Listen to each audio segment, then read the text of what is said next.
Hey there, welcome to the Damage Report. I'm Brooke Thomas, sitting in here with Jayar Jackson today. Yeah. Jayar Thursdays, Man. Jayar Friday Eves. I think we should float this and see what the people really want. Yeah. Should it be Jayar Tuesday, Wednesday, and Thursday? Producer extraordinaire, Sophie Tice, she said that we look like the Fairly Odd Parents. And while there was shade, lots of shade in that, there was a lot of truth too, because we looked up their picture. Yep. And we are kind of, because I had no idea why the reference was made, and I remembered that show. Right. But also, I mean, the thing is Sophie should look out, because what people don't want are black folks taking the roles of fictional characters that were previously white. That's right. Her Twitter account's gonna get fired up. People are gonna be like, "Don't you dare take our fairies from us!" All right, so we have a lot going on today. We're talking about the debate, and I know you were probably debated out.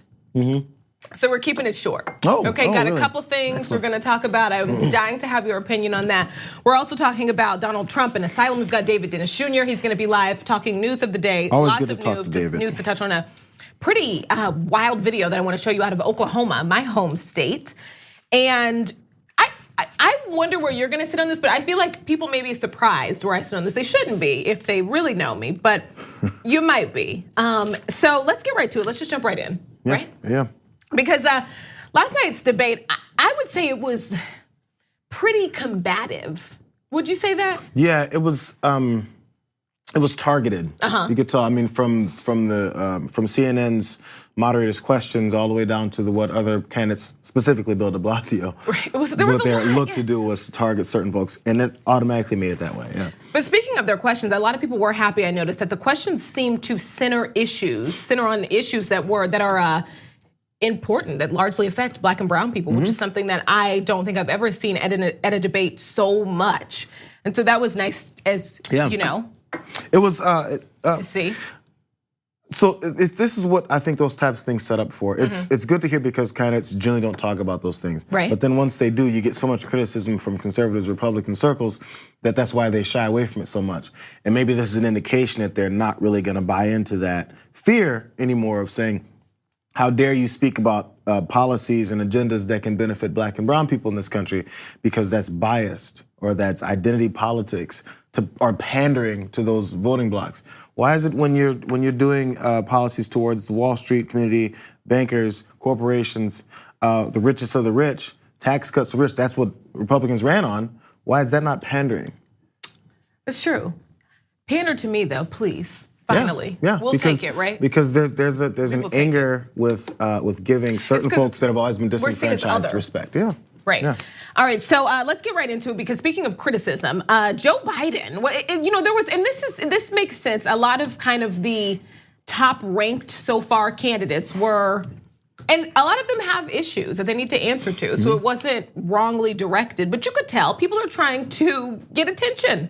Yeah. And that seemed to be a good strategy for a lot of people. So Joe Biden, he was asked to answer to a lot of things. One big topic, former President Obama's immigration record.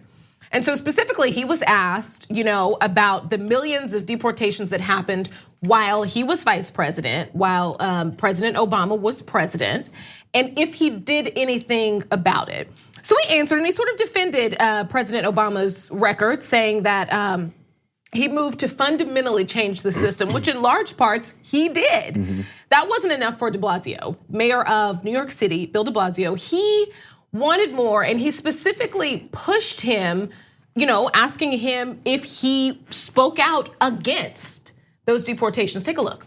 I asked the vice president point blank, did he use his power to stop those deportations?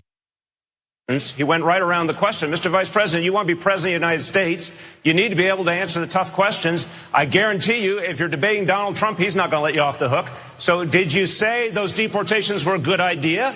Or did you go to the president and say, this is a mistake, we shouldn't do it? Which one? I was vice president. I am not the president. I keep my recommendation in private. Unlike you, I expect you would go ahead and say whatever was said privately with him. That's not what I do. What I do say to you is he moved to fundamentally change the system. That's what he did. That's what he did. But much more has to be done. Much more has to be done. I still don't hear an answer. Senator Booker, please respond. Well, a couple things. First of all, Mr. Vice President, you can't have it both ways. You invoke President Obama more than anybody in this campaign. You can't do it when it's convenient and then dodge it when it's not. Yeah. That was the part that made me go, oh, like, it's true.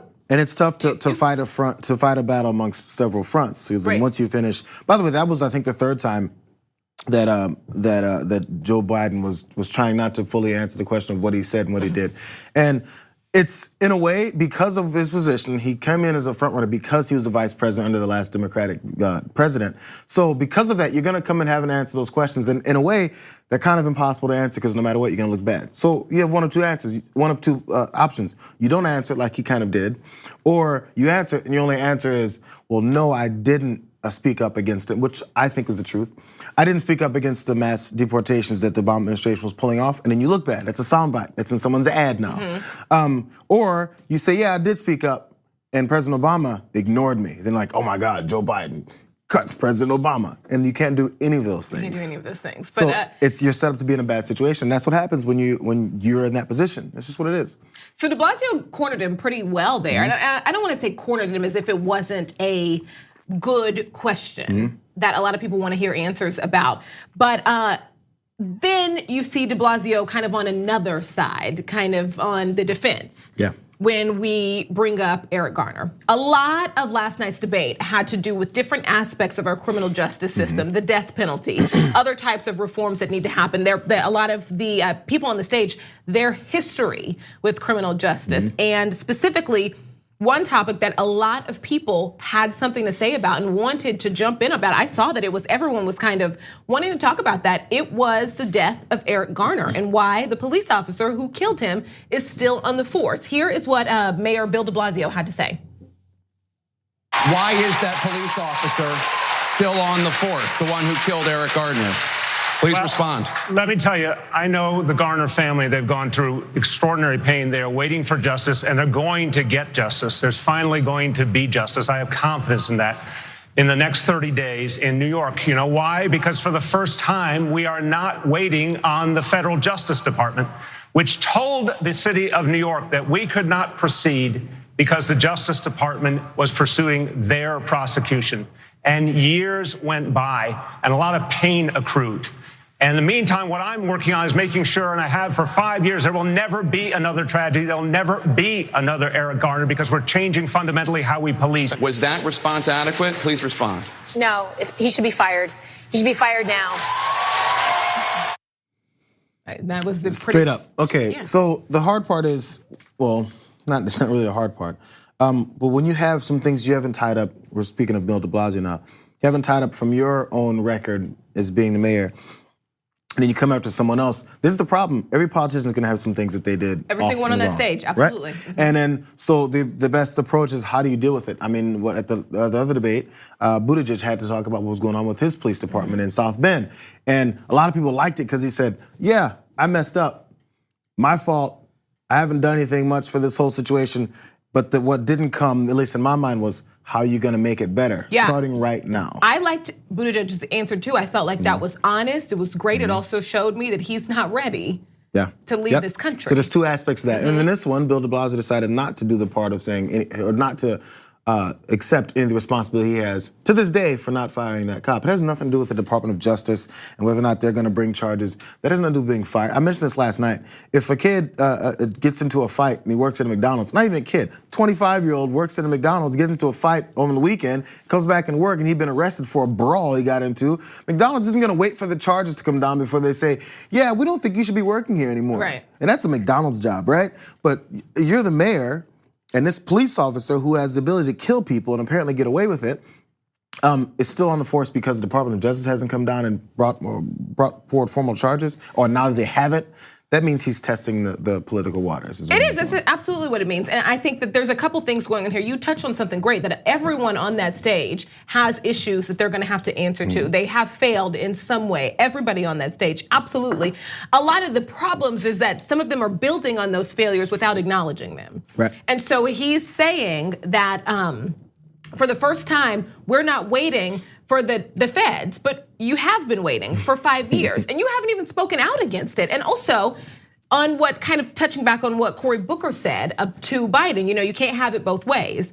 The last debate, he stood there and it was a huge moment for him talking about how his son, who is black, he's black kid, he's got an afro, his son faces the issues that a lot of other black men face from police departments across the country. And you had people saying that was really powerful. He understands it. And you have people saying, one, Cory Booker, who's standing right next to you, he understands it too. Two, that's your police department. Right now, that is your police department. And at the very least, why haven't we seen you do what Gillibrand just did right there and just say it needs to be fired? Maybe your hands are tied. Many don't believe they are, but you haven't even said anything strong. Just even that answer, why is he still on the force? And it was like, oh, in the next 30 days, it's been 5 years. And you have acknowledged that this is a problem. And then went on to ask Joe Biden why he didn't nudge the Department of Justice under the Obama administration to bring forward those charges, because it occurred during the Obama administration. So when you bring that up, you're bringing up someone else's responsibility to do something about it, but you still haven't answered about yours. And this is where people's anecdotal stories about their kid, I have a black kid, why they bother me, because I need them to connect to me why that makes a difference. If you just have a black kid and you leave it hanging there, you think we're just stupid. Because after you say you have a black kid and you understand that the predicament he may be in, apparently you didn't, because you haven't done anything about someone else's black kid who was murdered, and you didn't appear to connect to that. People jumped on President Obama's back when he said Trayvon could have been my son. Oh, how could you say such a thing? He's saying it because he understands why it's a problem here. Now, if you say I have a black son, I get it, but then you don't do anything actionable about it, do you get it? Actions work for me. I don't care about apologies necessarily. I don't care about your statement of what you're gonna do until you do it. Yeah. All right, coming up, we've got more debate to talk about. And do you know who the most Googled candidate was last night? Coming up, I'll tell you and show you a major reason why. Stay with us. We need to talk about a relatively new show called the Republic, or UNFTR. As a Young Turks fan, you already know that the government, the media, and corporations are constantly peddling lies that serve the interests of the rich and powerful.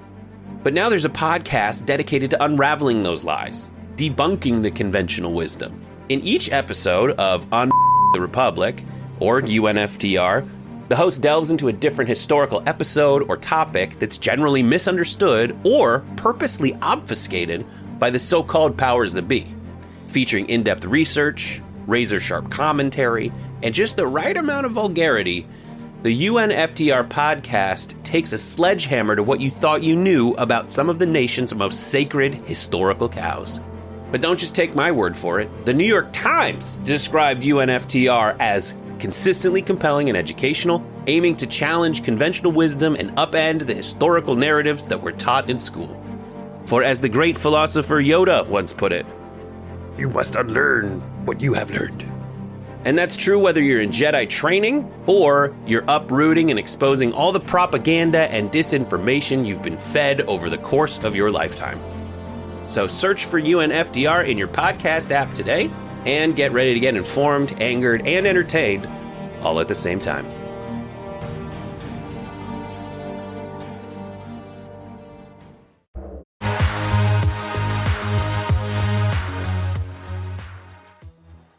Congresswoman Tulsi Gabbard was Google's most searched candidate in all 50 states last night after the debate. It was a hot night for her. It was a good night for her. It was a big night for her. Much of the talk about her centered around an interaction between her and Senator Kamala Harris. She pressed Harris on her criminal justice record. Take a look.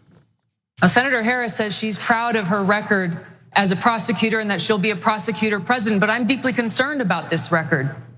There are too many examples to cite, but she put over 1,500 people in jail for marijuana violations and then laughed about it when she was asked if she ever smoked marijuana. She blocked evidence. She blocked evidence that would have freed an innocent man from death row until the courts forced her to do so. She kept people in prison beyond their sentences to use them as cheap labor for the state of California. And she fought to keep cash bail system in place that impacts poor people in the worst kind of way. So we were just kind of talking throughout that, the reasoning, like she would say things that are absolutely true. Two things happening here, and I don't think one, as the lead prosecutor in the state, you don't prosecute every single case. And so it's weird for me that it's kind of talked as if she was in that courtroom every single time. But I also think that as lead prosecutor, every single case is your responsibility, and there could have been tighter oversight. Yeah, you get the name recognition for having the position, so you also get like, the blame when things are wrong, right? Yeah. But so then, like the reasonings on some of those were, she was making stuff up. In order to make sure you have cheap labor for the state. Like where did that come from? Because that's what it's a natural result of the policy of keeping people longer, not necessarily the intended like reasoning for it. So you can presume and put that on top, because that is what happens, right? That's what happens in debates. Now this is what we were mentioning before we even got to this was, I was surprised, I also mentioned this last night, I was surprised that Kamala Harris wasn't prepared for this. The same way it seemed like she was not, Joe Biden wasn't prepared for her coming at him for the busing, or his criminal justice background record, or the crime bill he'd been a part of that he's been touting his entire career. I'm still not sure how you're not ready yet. Now, again, I said this last night too. Kamala needs to go ahead and look up. You know, it's really simple. They're handled by so many people. You have, as we mentioned before, a lot of these candidates have issues. You might want to go on Twitter, find out what people are saying about you, and it's backed up with your history because you lived it, and be prepared to talk about it. Because I don't know if we're going to get to Kamala's response. Are we? We are, yeah, absolutely. Because this is what she does instead. So, so she responded a little bit, I guess, in that moment, right? So we're not going to have that, but she did respond a little bit in that moment. And as you alluded to, it didn't seem like she was prepared for Tulsi Gabbard to come at her. So after the debate, she had a little time to breathe, and she had a bit of a stronger answer. Okay, watch this.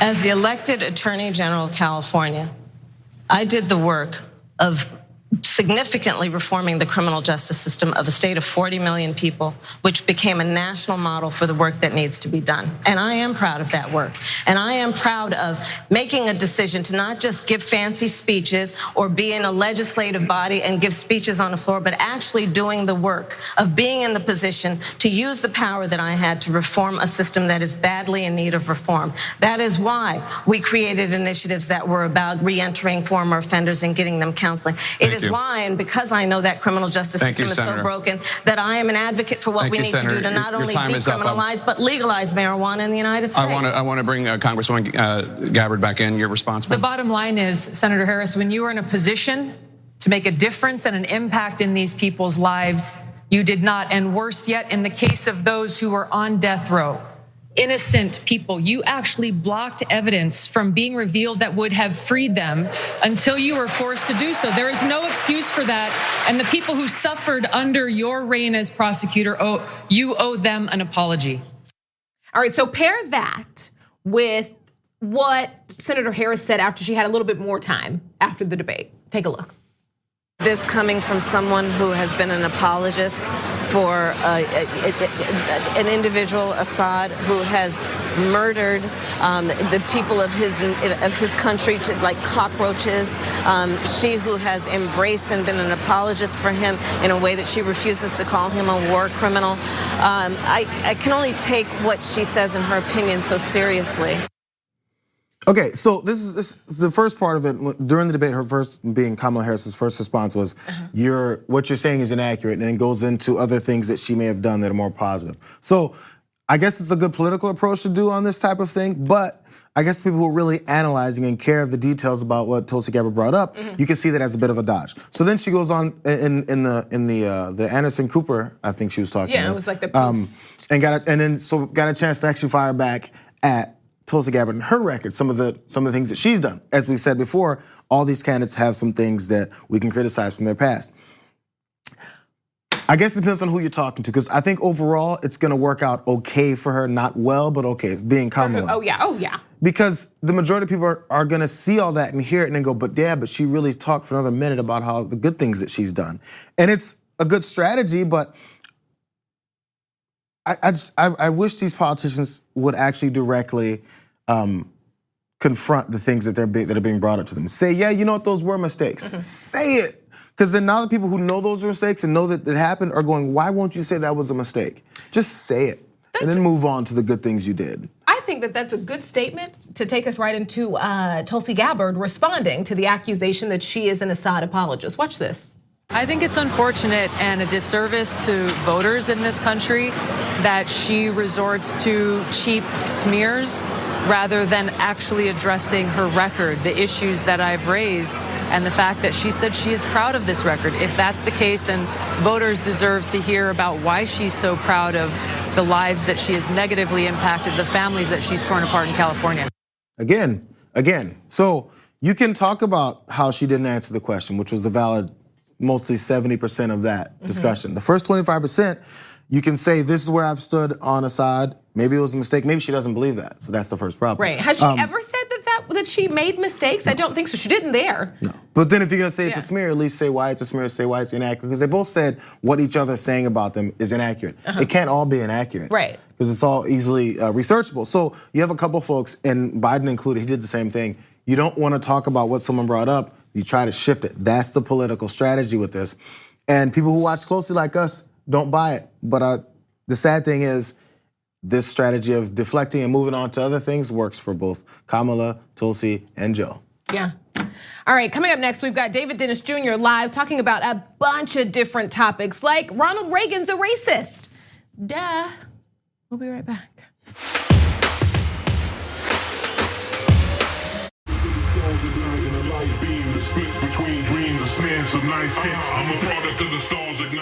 Hey there, welcome back to The Damage Report. Me, Brooke Thomas, Jayar Jackson, John Adirola. I don't think we've mentioned John all show long. That's weird, just it's his show. His name is behind me. John's out for the week, but he will be back, and super happy to be here Monday. John has gone to a nerd convention. I won't say which one, but he's gone to a convention. After the Detroit debates, he decided to have some good old fun at a convention. He needed to nerd out a little bit more. Yeah, so that's okay. That's John for you. All right, Ronald Reagan's racism is nothing new to many people, many people. But a newly released phone call recording from October of 1971, even so, is still jarring to many. We're gonna listen to that recording and then we're gonna bring in our very special guest, David Dennis Jr. He is senior culture editor at News One. So let's take a listen to the audio first. And last night, I tell you, to watch that thing on television as I did, to see those monkeys from those African countries, damn them, they're still uncomfortable wearing shoes. All right, let's bring in David Dennis Jr., senior culture editor of News One. David, good morning. Thanks for being here with us. Good morning. All right, so it's hard to tell in that audio, but that is former President Ronald Reagan. He wasn't president at the time, it was before he was president. He was governor of California at the time. He was on the phone with a very joyful, the current president at the time, Richard Nixon. And you could hear Reagan say, he called African people monkeys and said they looked uncomfortable wearing shoes. He was upset because Tanzania, I think, sided with China on the UN vote to recognize the People's Republic of China. What were your thoughts when you heard this?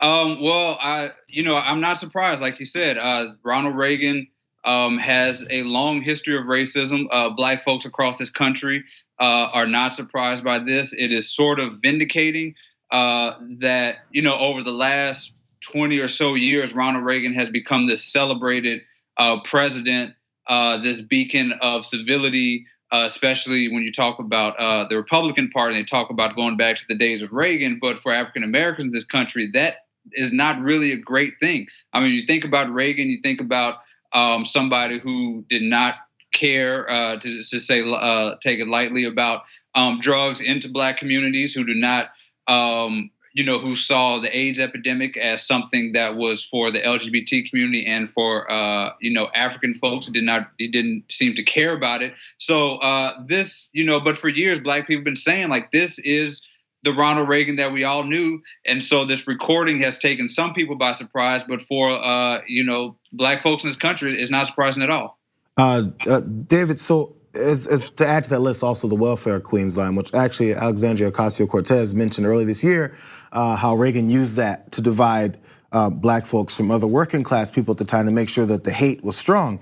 And she caught a bit of hell for it. So first off, just to add with that, I want to add that aspect of some of the things that he did. What have you seen? You said some people were surprised. What have you seen from any supporters or potential supporters for Reagan and the Republican Party as he's their, their deity? Has there been much response? Because I've been kind of looking, I've been looking as hard because we had the debate stuff yesterday. Has there been a response? Is there any defense to this or just plain ignoring it? No, I haven't seen much defense. I think that there's been everybody is enjoying the circus that was the Democratic debates last night, and so they're kind of shifting their focus there. I would imagine that the Republican Party is relieved that Ronald Reagan didn't have a Twitter account back then, because this would probably have been out on the internet. If he's anything like our current president. Let's go there. Our current president. Yeah. Okay. You know what? What's interesting to me though, before we even go there, because as we're talking, this is nothing new, but you still have a lot of people who consider themselves, great people, and they're, conservative people, and they are the party of Reagan. They are Reagan conservatives, and you see people saying this every day. The president had to be fact checked because he reposted this weird meme that someone made of a fake quote of Reagan, but essentially he was happy at this quote that implied that Reagan was proud of him and called him a future president, and he was bragging about that. And we've seen this as kind of this space of people again calling themselves Reagan conservatives when there is so much evidence of Reagan's racism. Why do you think that is? And will this do anything? Will this change that? Because this is. No, I don't think this will change anything. I mean, Reagan's racism has always been there if you dig deep enough into it. So, but if you're thinking about the Republican Party, I mean, how many of their heroes don't have any sort of racist history? Or if you think about politics in general, really in America, I mean, you look at people who reckon with their past and their present of racism and, the way black folks are treated. So this is nothing new. And, last time we talked about the party line between direct line of, from the Republicans to Trump, and Reagan is part of that line. I mean, the welfare queen all the way to, George Bush inciting race by putting ads out for, the black predators when he was trying to get elected. I mean, if you go even to the Democratic Party and the discussion of super predators, and you go to Trump, I mean, the things that are happening now are not much different. I mean, what's that different between talking about people in Africa and talking about, S-hole countries like Donald Trump did? I mean, this is the same exact rhetoric just 30 years later. So we mentioned earlier about how this isn't, it is not sticking because of the news of the day or the debate of the day. What's the approach that you think a lot of news, entities and outlets will make? Will they try to keep this up, or is this one of those things where like, oh, well, it didn't really stick, it's not really happening, it's old news, even though 1971 is when it happened, it was old news yesterday, but it was actually new news. Is there an approach that news entities can take? Because this is one of those things. I remember when Trump was tweeting his racist things, and then I think CNN even said, "This is gonna be a bad." Oh no, I'm sorry. It was the Epstein situation with his labor secretary. He goes, "This is gonna be bad if it stays in the news. If it doesn't stay in the news, Trump is gonna move on from it." How does this stay in the news? Is it possible? Well, it stays in the news by the news organizations themselves keeping it in the news. I mean, the problem is for so long we've let Donald Trump dictate what is news and what is not news. He sends out a tweet and we shift and we run behind him when that's not necessarily the role of the media. The media is really there to tell the actual story of what's going on. And what is the story here is that we have a former president who has been lauded, who has been celebrated as the example of what being a presidential human being should look like, and he is a stone cold racist. Now, a lot of the media needs to look within themselves and figure out why they have not been able to address Ronald Reagan's racism for all this time, nor have they been able to call out any politicians, anybody running for office who evokes Reagan as some sort of beacon of the way politics are supposed to be run. This is on the media to address this, to call this what it is, and it is point blank, straight up racism. And speaking of calling it what it is, we just had this conversation when President Trump initially started attacking Congressman Elijah Cummings, and a horribly racist attack that people still had trouble. And we talked about that. We broke down why it's important to call it what it is and be honest and truthful as journalists. What are your thoughts seeing that the attacks haven't stopped? Well, it seems pretty clear that Donald Trump sees this as a way to rally his base. I mean, if you think about presidents when they go into re-election, they talk about, what are their wins? What have they succeeded at as presidents? Donald Trump has failed miserably in just about everything he's tried to do as a president. The economy, we're heading to a recession. We're heading to innumerable wars. Climate change is bad.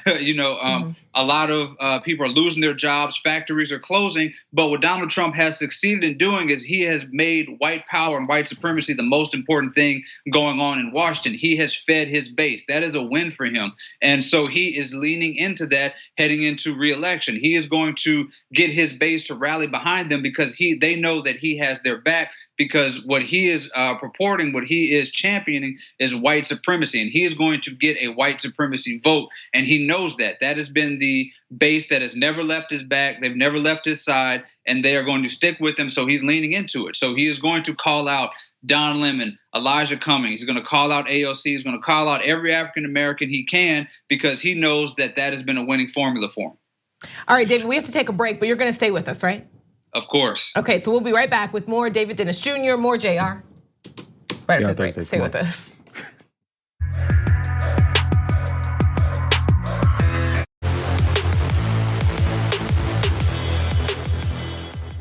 Do not take off. Shut up and give me that and I'll sign it. Step out. No. We're beyond that. Do you want me Step out.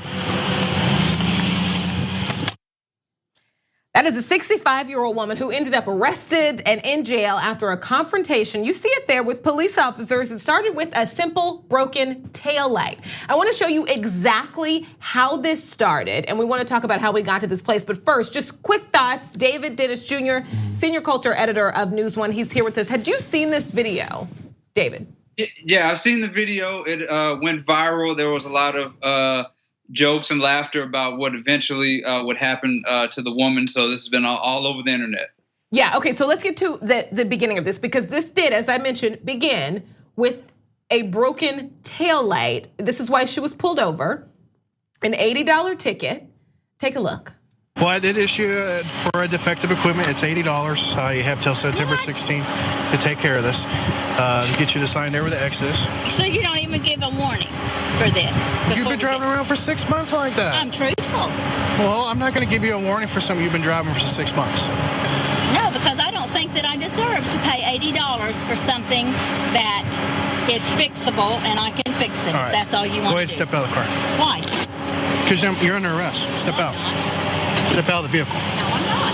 Step out. No. Step out. I'm giving you a lawful order. Step out.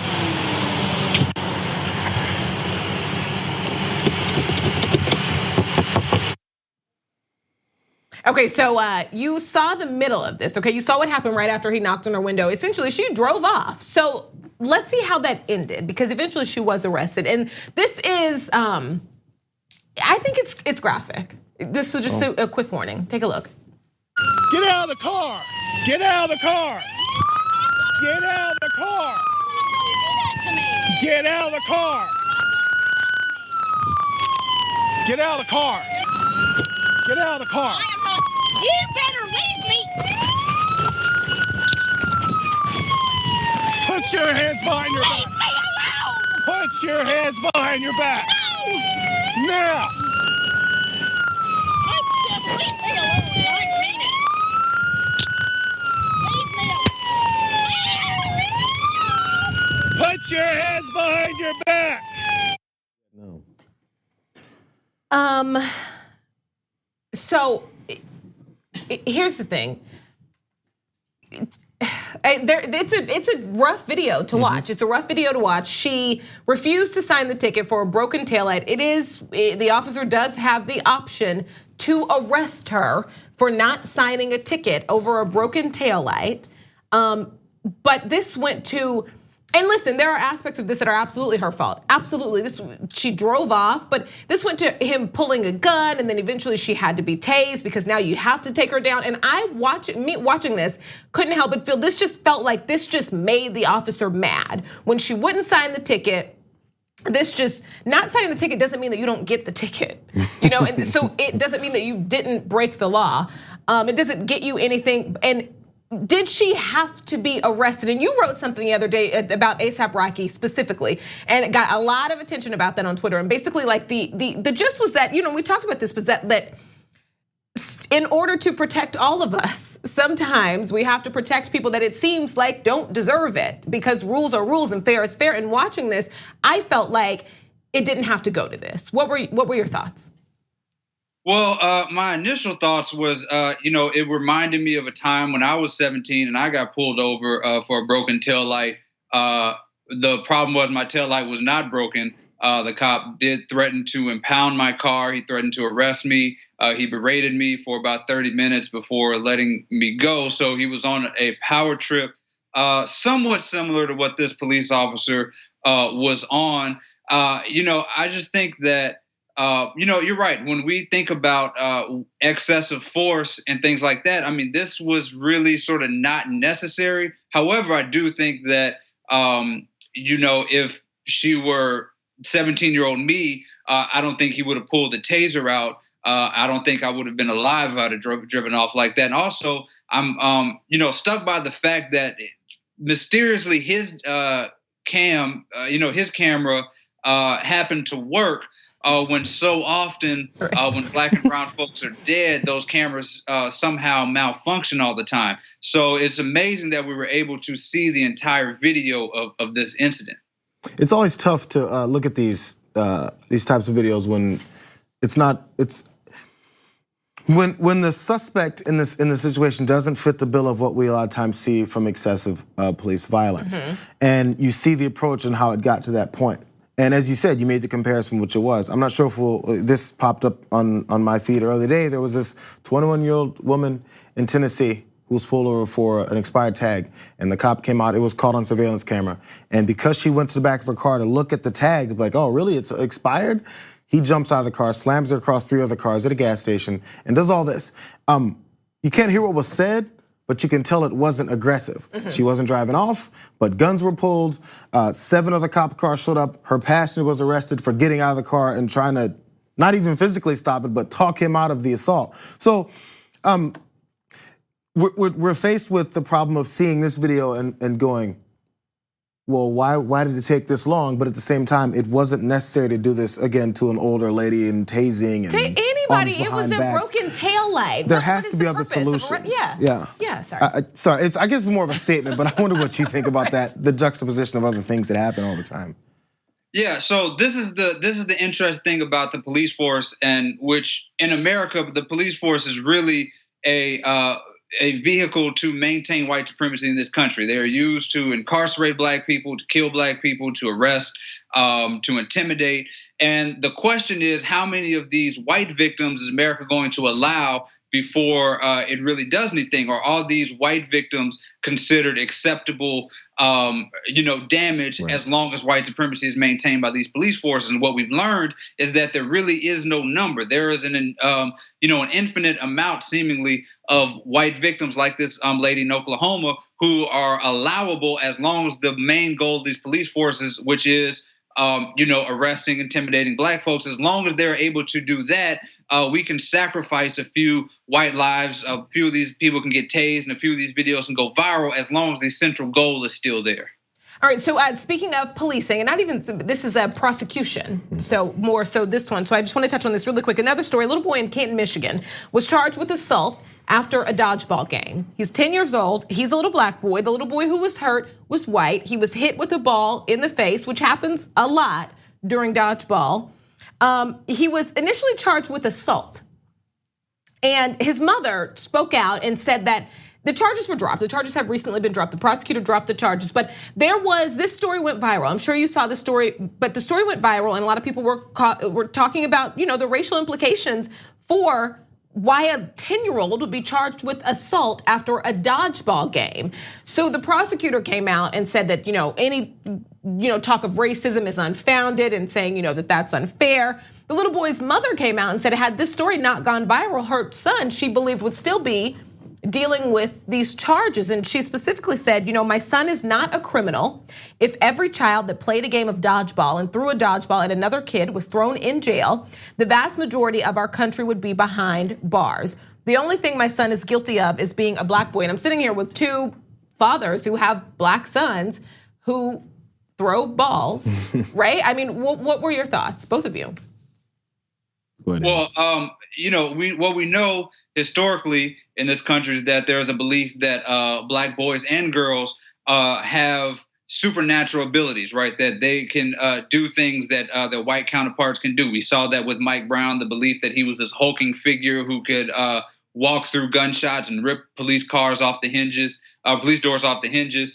We saw that with Tamir Rice, with the belief that he was an 18-year-old young man when he was just 13. Or we look at Trayvon Martin, the idea that he could overpower George Zimmerman and beat him up, and that George Zimmerman needed self-defense. And so this carries on into our schools. We look at a 10-year-old black boy playing dodgeball, and the fact that he hit a kid in the face now becomes something that is assault, right?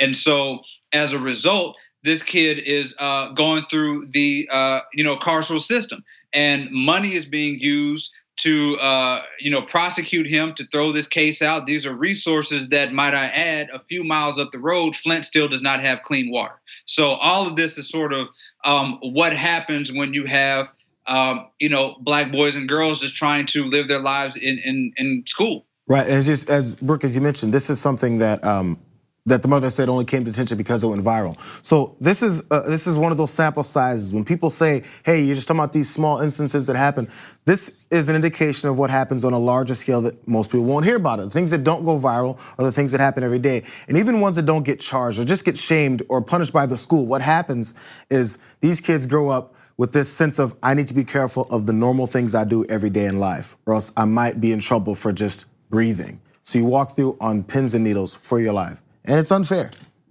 All right, David Dennis Jr., I'm so glad to have you here. This was great having you here for this long. Thank you so much. Hope to have you back soon to talk more about everything going on. Thanks so much. Of course. Thank you. Thank you. All right, we'll be right back.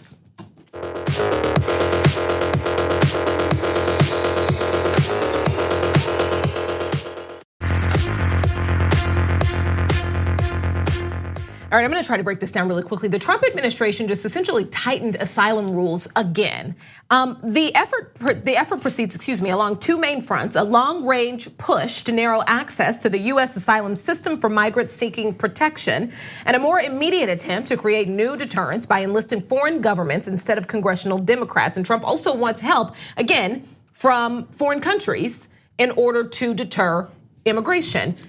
Late Friday, the administration announced a major new migration accord with Guatemala that would make the country a faraway repository for asylum seekers from other nations.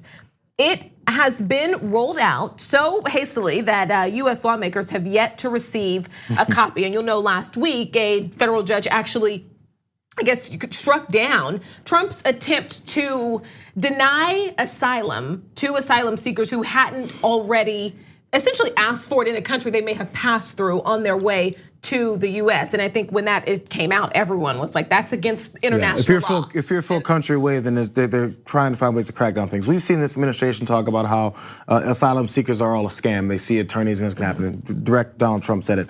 Stephen Miller is always talking about how our immigration system, even legally, is broken. We gotta limit it and shut it all down. This is another aspect of how they're gonna approach to shut down immigration. You lump everyone together, call everyone illegal immigrants, and then make sure no matter what the reasoning is behind what the migrants are moving for, it's all nefarious and out to hurt you. This is just another way now to back with Barr now with his as head of his Department of Justice to pull off another way to do this. Also, and we have to stop conflating immigration with a person seeking asylum. They're two different things, and I think this administration is trying to flip back and forth and use them interchangeably on purpose. Yep, and that's a problem. The confusion works. As long as there's hate and confusion, you can have people on your side. Okay, so that's our time. We should go. This was so much fun. I like when we get to do this together. John doesn't share us He didn't want to see that happen. All right, thanks for joining us on the Damage Report. Like I said, John Iadarola is coming back Monday. You've got me and Brett hanging out with you tomorrow, though. Oh, fun. Yeah, gonna be a lot of fun. Thanks for watching.